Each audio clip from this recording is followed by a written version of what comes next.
Greetings. Today I'm going to talk about the Mao family and its connection to the protomolecule. Let's dive in. The protomolecule is a central and mysterious element within the Expanse universe, acting as a driving force behind many of the major events that unfold throughout the first 4 seasons. It is an alien substance of unknown origin, discovered by humans and immediately weaponized, leading to a chain reaction of discovery, disaster, and cosmic expansion. The first known human contact with the protomolecule occurs at Phoebe Station, a scientific research outpost orbiting Saturn. Here, the protomolecule is studied in secret after being found on the icy moon of Phoebe. The research conducted on the station reveals the protomolecule's capacity to reorganize matter and interact with energy in unpredictable ways. Fearing the potential consequences of this research, a preemptive strike is launched, leading to the station's destruction and preventing further dissemination of its findings. Nonetheless, data and samples are preserved and repurposed elsewhere, allowing the protomolecule's story to continue. The Scapulae, a seemingly abandoned ship, is another critical moment in the timeline of the protomolecule. It is used as bait in a false flag operation intended to provoke interplanetary conflict. Hidden agendas tied to the protomolecule drive these actions, with the ultimate aim of redirecting the technology for human experimentation. While the protomolecule itself is not found on board the Scapulae, the incident sets off a chain of events that places the protomolecule into motion throughout the system, triggering political instability and warfare. Eros Station becomes the protomolecule's first large-scale human testing ground. In a covert operation, the protomolecule is released onto the station's population to observe its effects on human biology. The result is a horrific mutation of both individuals and infrastructure, as the protomolecule absorbs organic and inorganic matter, repurposing it to unknown ends.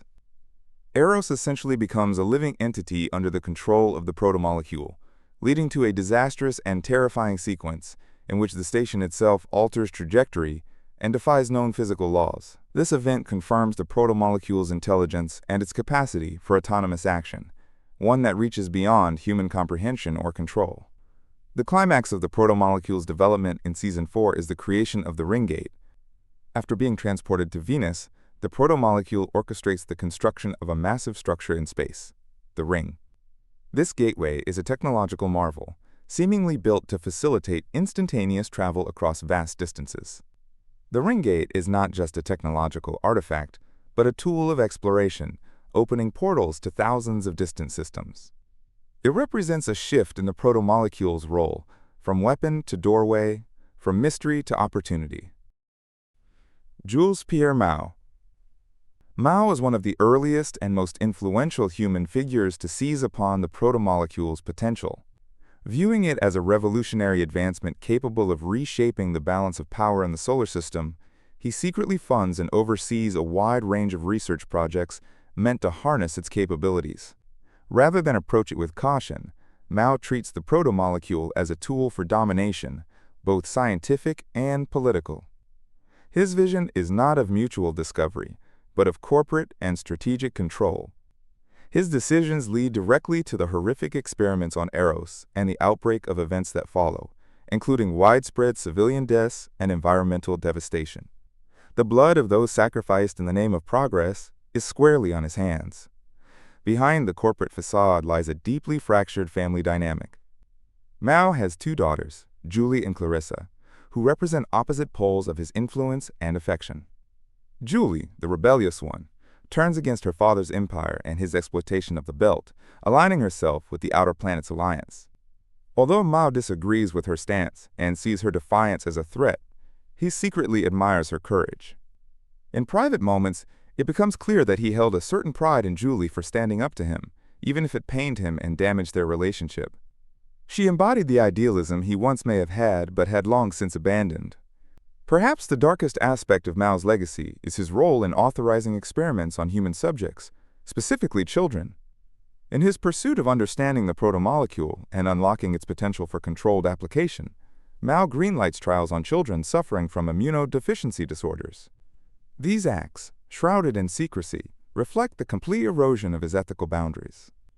To Mao, the ends, unlocking a new era of technological supremacy, justify even the most horrific means. This dehumanizing perspective solidifies him as a figure willing to sacrifice the innocent for power. Mao's influence is not limited to the private sector. His alliance with Sadevier Ehrenreich, a high-ranking figure within the United Nations government, provides him with political cover and strategic backing. Their relationship is built on mutual benefit. Mao supplies the protomolecule and its applications, while Ehrenreich ensures governmental protection and channels of power. This partnership further cements the blurring of lines between corporate and state control, science and war.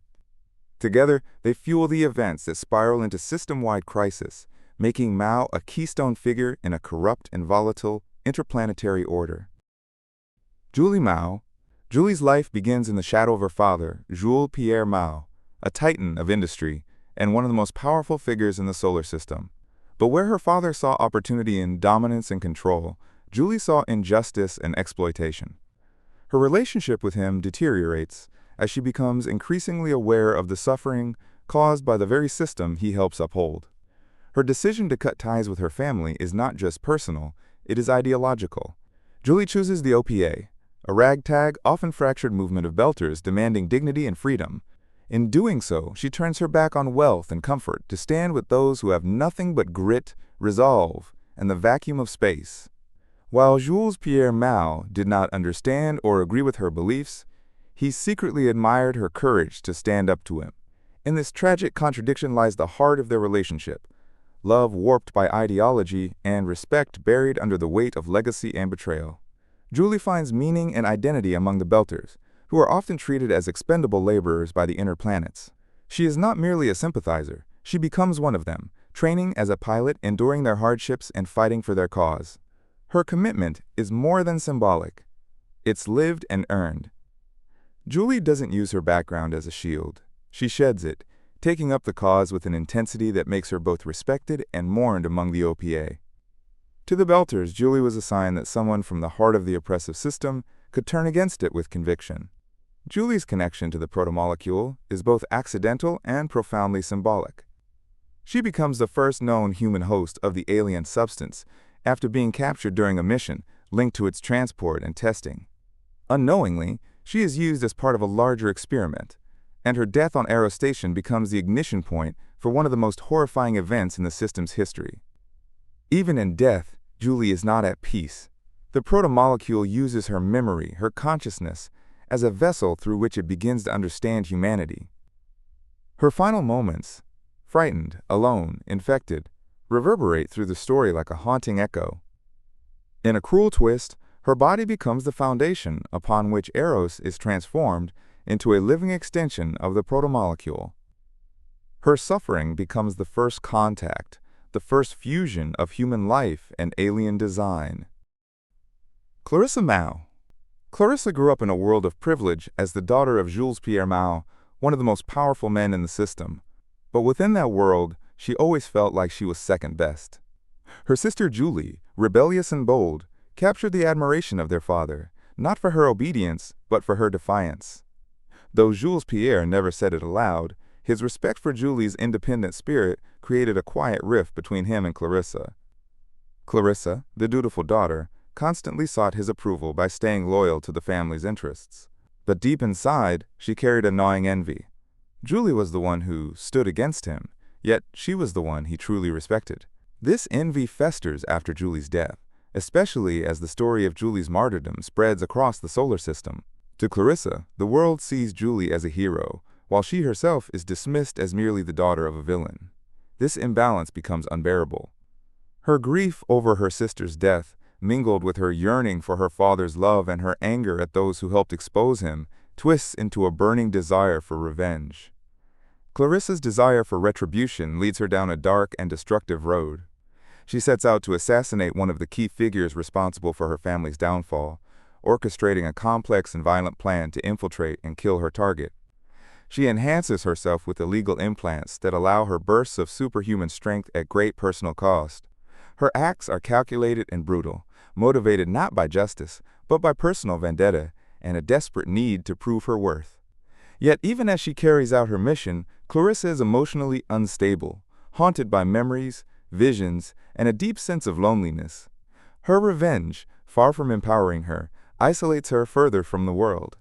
When her plan ultimately fails, and the true cost of her actions becomes clear, She is forced to confront not only the lives she has taken, but also the self she has become. Clarissa's story doesn't end with vengeance. It evolves into something far more profound. Imprisoned and disgraced, she begins the slow and painful process of change. Her time behind bars gives her space to reflect, and eventually, she is given a second chance.